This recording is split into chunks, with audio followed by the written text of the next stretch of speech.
Hey, yo, what's going on? I'm Josh Martinez inside of our Dunkin Music Lounge with our musical guest, Bella Rios. The first song I'll be playing is called Ever After. I wrote it about my first massive heartbreak, and it was one of the first songs I ever wrote, actually, and it's still one of my favorites to this day, and my mom's. So, here it goes.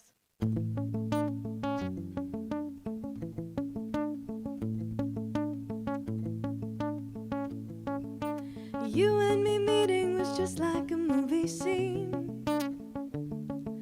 A room full of people between us, just you and me. Got my heart beating faster. Is this ever after? Are you gonna be my king? Then later that night, I didn't mean anything to you.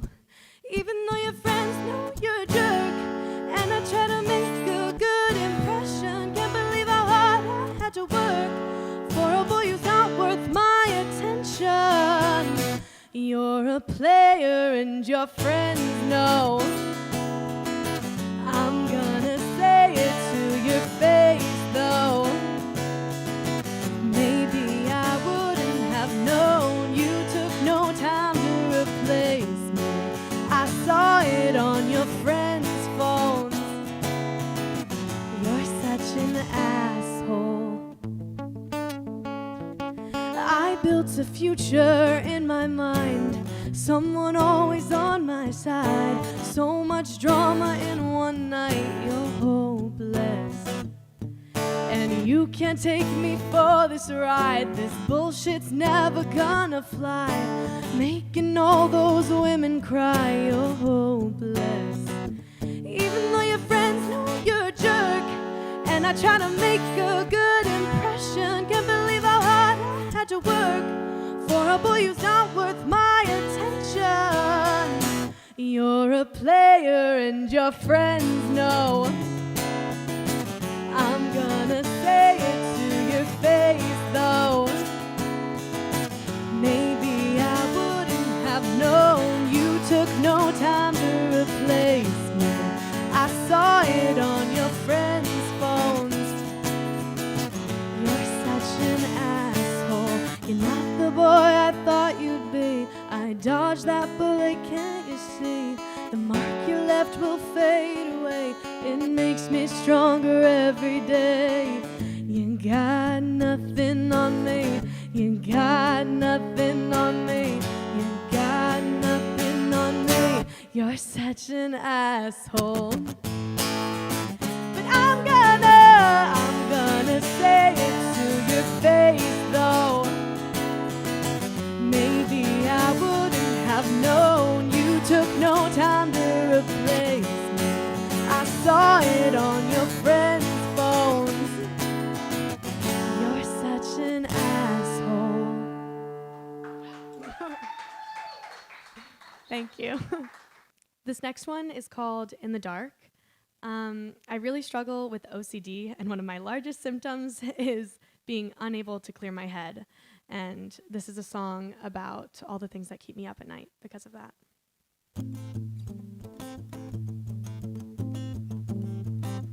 I keep spinning on my own. My head is my home. Why do you care anyway? Please don't think I'm being harsh. I just gotta start letting it fall away. 'Cause I keep fighting myself at night, hoping for a little bit of peace and quiet. I know I'm not in control, 'cause I go to sleep like I'm going to war, ready for a battle that I always swore I let go. I'm not in control. Ooh, ooh, ooh, I'm falling. Ooh, ooh, ooh, don't fall in. 'Cause when I'm in the dark, I can fall apart. I can put the fire out, the flames are in my heart. Ooh, ooh, ooh. I keep staring at the clock, just want time to stop, but it keeps on ticking anyway. Please don't tell me I'm okay. It's always been this way. Chasing demons, they won't go away. No, 'cause I keep fighting myself and I hoping for a little bit of peace and quiet. I know I'm not in control, 'cause I go to sleep like I'm going to war, ready for a battle that I always swore to let go. I'm not in control. Ooh, ooh, ooh, I'm falling. Ooh, ooh, ooh, don't fall in. 'Cause when I'm in the dark, I can fall apart. I can put the fire out, the flames are in my heart. Ooh, ooh, ooh, ooh. No.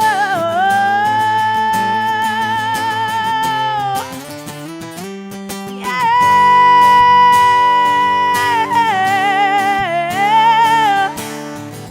Somewhere peace can't find me. All these thoughts remind me. Every night I'm fighting. Ooh, ooh, ooh. Lost where sound surrounds me. Oh, so loud I'm drowning. Set me free, I'm begging. Ooh, ooh, ooh, ooh, ooh, ooh, I'm falling. Ooh, ooh, ooh, don't fall in. Yeah, yeah.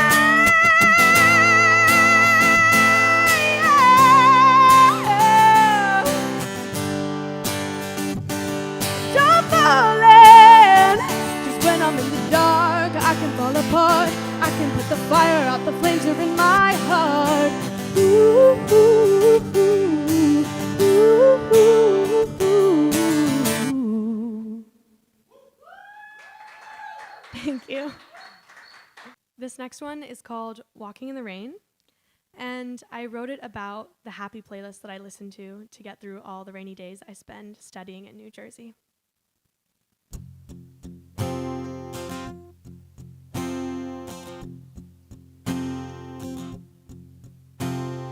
Wake up and stare at the ceiling, dread the deadlines and endless to-dos. I'm restless and spent wondering where the time went, stuck in the same place that I always knew. Don't get me wrong, I'm not clueless, can't complain about much, it's true. But my heart, it still aches, life just takes and it takes. Stuck in the same place that I always knew. I listen to happy songs while walking in the rain, trying to keep my head up, 'cause that's what this song's saying. I can't stop the feeling, my hands touch the ceiling. Shut up and dance all night long. With every listen, this life feels like the one in that refrain.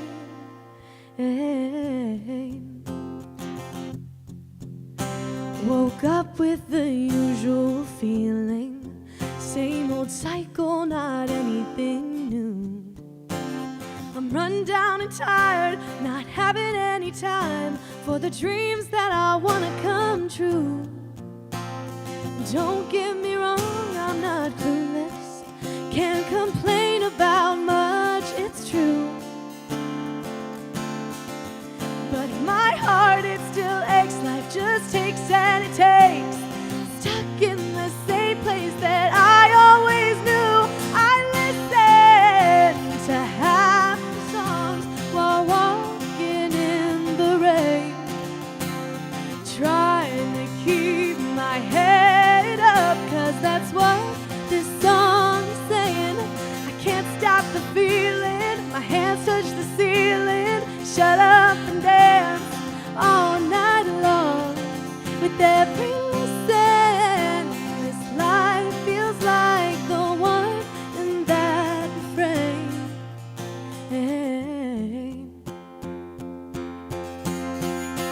Damn, this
Thank you, guys. Once again, make some noise for Bella Rios. Thank you, thank you. Thank you so much for, thank So- you for having me. No, it's all love. First things first. There's like part of your history. There's like a Chicago, there's a Nashville, there's a Princeton. How did this all turn in? What are we doing here? Well, I grew up in a suburb of Chicago, Okay. and I moved to Nashville my senior year of high school, which was in like the peak of COVID. So I don't really feel like I fully experienced Nashville, at least not yet. I haven't lived there full time when everything is normal. And then obviously now I go to school in Princeton. I mean, they all play a part in who I am musically and personally. And I'm grateful and love each place I'm from. So, growing up in a suburb of Chicago, suburb of a big city, Princeton, more or less kind of a suburb of New York City. Yeah. What's been the biggest difference between Chicago, New Jersey, and Nashville? Oh my God. I mean, I think there's a plethora. Aside from food. Oh yeah. Let me think.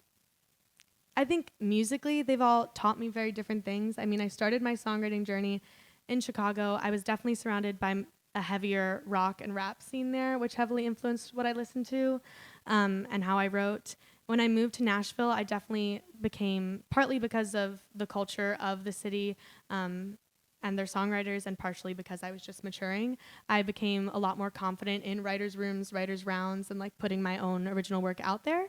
And then Princeton, I've certainly gotten better at writing by myself in my dorm room. So that's how it shaped me, at least as a musician. So what are you majoring in at Princeton? Oh, economics, which I love. Like, I really, really love it. I swear. I was expecting some sort of like music management or business management even. We don't have that. We're pretty traditional. Well, it's an Ivy League school, which Yeah. is like a big freaking deal that you go Oh. there. I literally needed to reread your bio, like that line twice, to make sure there wasn't like a Princeton College in Nashville. Because I wanted to I make actually sure think there is another Princeton. So, no, it's the Princeton. the Princeton, yeah. The Tigers? Is it Tigers? Yes, Woo-hoo. yes, that's us. Yay me. Before you introduced the song and you discussed your OCD and Yeah. kind of dealing with your OCD, when did you realize that kind of, for lack of a better term, there's something wrong with the way you're thinking Oh gosh. compared to others? I think for a long time I wrote it off as being type A and like used it to my advantage as best as I could. But especially during COVID and right before college, it was causing me a lot more anxiety than it was giving me anything good. And that's when I really was forced to reckon with it. Prior, I had just like taken it as a given of I'm just an overthinker. And so, yeah, I confronted it senior year. And since then, it's gotten a lot better. It's a thing I struggle with daily, but it's a part of myself. And yeah, that's when I realized it. Now, you say confronted it. Was there like a final straw where you realized this is just too much, or was it just kind of talking to friends and family? Well, I mean, honestly, I talked to my mom about it the most. I think the final straw, I guess, was just that I realized I wasn't going to have my mom tethered to me at all times to help make me feel better when I went to college. And I realized I needed to learn some other coping mechanisms other than unloading onto her. So just as I became a more independent person, I realized that this is something I was going to have to do by myself sometimes. And yeah, that was... How has that made your songwriting process better? Dealing with things on your own? Dealing with it? Well, I actually think, like I said, there are some benefits to it, at least for me, like the way it's helped me as a student and as a like organized individual. I would say that it definitely influences my songwriting. Obviously, it's inspiring, but I'm a very type A person in every way except for music. Like, it's my one creative outlet. But I kind of like the way my neuroses, when I want to tell a story, when I've decided what I want to say in a song, I break it down almost like an essay. Like, okay, this verse is telling this portion of the development, then the chorus is supposed to be this type of release. And then within each of those sections, I go and think, okay, how can I write a line that encapsulates this exact feeling? And then how does it flow into that second line? So I might be a bit more methodical in how I write because of it, but I really like that because I feel like I get every part of the story that I want to convey into the song. Now, using that technique that you just kind of broke down for us, essay, if you will. Do you find yourself writing multiple songs about that one topic because you realize as you're branching off, if you will, that, oh, I could take this over here? Yes.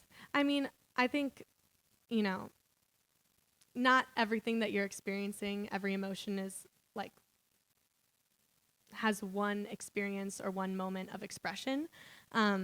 But I certainly think that breaking it down makes me dig deeper into what makes me feel the things I'm feeling and forces me to acknowledge them and process them. So, yeah. I feel like that's such a unique technique with songwriting, because I feel like the best example I can give is that, like, if an artist is going to write about being cheated on, they're going to write about that feeling or finding out, whereas the way you're breaking it down, and let me know if I'm wrong, because let me know if I'm like full of shit right now. But I feel like if you found out he cheated because you went through his phone, you can in theory write a song about the feeling of going through his phone and then write another song. I mean, is that how like you visualize it? I mean, I think for me personally, like, I need to cool down after I experience things before I write a song about it, because like I said, I want my head to be clear enough that I can at least somewhat understand what I'm trying to say. Like, I feel a rush of emotions. I feel very deeply. And then after like a week of cooling down, then I can say, why am I feeling this way? How can I communicate this? But yeah, I mean, I'd say as I explore that, as I said earlier, and as you suggested, as I go through that process, I discover different elements of situations that might have caused me to react in certain ways and become new inspiration. So that's called reacting via strategy, not emotion. I try to be that way. Sometimes I don't. Well, no, I'm emotional for the beginning. Trust me, I'm a little psycho. So the first song you performed was clearly about, you said, your first heartbreak. Yes. So I just want to try to get into your head a little more. So timeline-wise, you experienced the heartbreak when, and then when do you sit down to say, okay, I'm going to write a song about this? Okay. Okay, I'd just like to say that in this particular situation, no bad blood anymore. I was like so young. But I'd say that being that it was my first heartbreak, my reaction was a little unhinged. Like yeah. You know, the first heartbreak, you feel like your world is ending. You're never going to do better. Sometimes you feel like that on the third or fourth, too. I listened to NSYNC Gone on repeat and cried, and I'm not even kidding. That's literally how I dealt with my first heartbreak from Brooke Chico. That was her name. But anyway. Airing out all your dirty laundry. All right. So for something like that, like, what's the time process like at that time? That particular song, I probably wrote it. There's a little more anger in that song, so I wasn't where I am now. If I would write a completely different song today about that situation. So that particular one, where I was still going through the anger of the situation, it was probably like 2-3 weeks out. Yeah, about then. But that's another part of it. Like, you can revisit the situation on a different timeline as opposed to, like, you know, I have inspiration when I'm breaking it down in that exact moment, but one experience can mean so many different things to me as I develop and grow as a person, and that definitely provides new inspiration daily. So with the unique way that you kind of essay writing your songs, what do you do when you have kind of a creative block? Because I feel like a lot of us obviously have those creative blocks, writer's block, if you will. How do you kind of get past that? Well, I actually had one recently, or when I wrote Walking in the Rain, I was kind of experiencing a writer's block, because I was so used to writing about like intense emotions and experiences, and I realized I could be inspired by the mundane. It was just a little harder for me.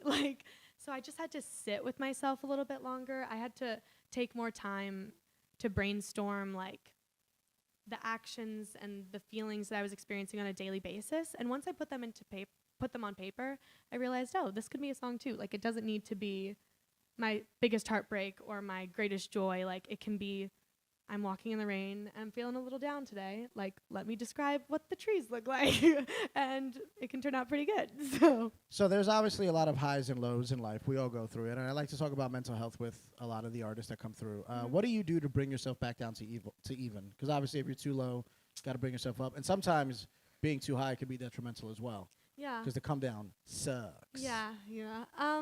I would say, I mean, I'm no expert, but I've learned to constantly like reevaluate and take care of myself when I realize I need to be taken care of, and also just take moments to myself to reflect when I'm on those highs that I don't necessarily think will last. I mean, I appreciate them, but I think I've just I don't know how else to say it other than I've learned how to take better care of myself and check in. And if you're doing that consistently, it becomes a lot more manageable. What can we expect from you in 2024 and beyond as we move forward? I hope absolutely everything. Certainly new music, performances, hopefully more. I mean, music is what I love to do, and I'm constantly writing, I'm constantly recording, constantly performing. So just more of that, and hopefully more listeners. So, final question. We are in the Dunkin Music Lounge in New York Yes. City. If you had the opportunity to sit with any one artist, dead or alive, for 60 minutes inside of a Dunkin', who would you want to chat with? Most definitely Freddie Mercury. Really? I love Queen. I was in a cover band for a long time, and classic rock is like where I first got my footing as a performer. And we did an all Queen show, which was a beast, but it was one of the most rewarding experiences I've ever had. And I just think he was a musical genius, and what a shame he's not here today. One more time, show some love. Bella Rios, thank you so much for coming to the Dunkin Music Lounge. Thank you so much.